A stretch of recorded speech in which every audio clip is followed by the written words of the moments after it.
In today's video, I'm going to teach you how to import contacts into HubSpot CRM. To get started, log into your HubSpot account and head to the main dashboard.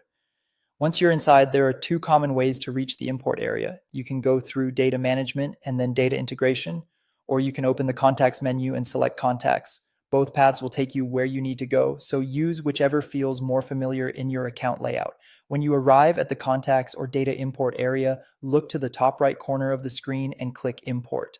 This opens the import workflow where HubSpot guides you through bringing your contact data into the system in a structured way.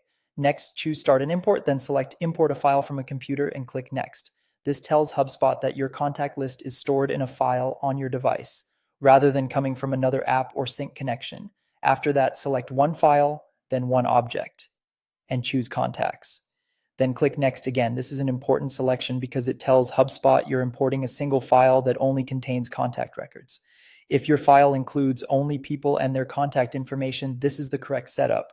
Now it's time to upload your file and map your data. Select the file from your computer and let HubSpot process it. Once uploaded, HubSpot will try to match the columns in your file to the correct contact properties in your CRM. This is called mapping. Take your time here and review the matches carefully. For example, make sure columns like first name, last name, email, phone number, or company are connected to the right HubSpot fields. Accurate mapping helps prevent messy records and makes your CRM much easier to manage later. If something doesn't match correctly, adjust it before moving on. This step is especially important because it affects how your contacts will appear and how usable your database will be after the import is complete. Once your file is uploaded and the fields are mapped properly, move on to the final settings.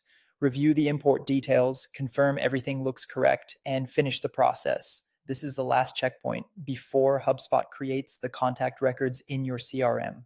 After you complete the import, give HubSpot a moment to process the file. When it's done, your contacts should appear in your database and be ready for use. And that's how to import contacts into HubSpot CRM quickly and correctly.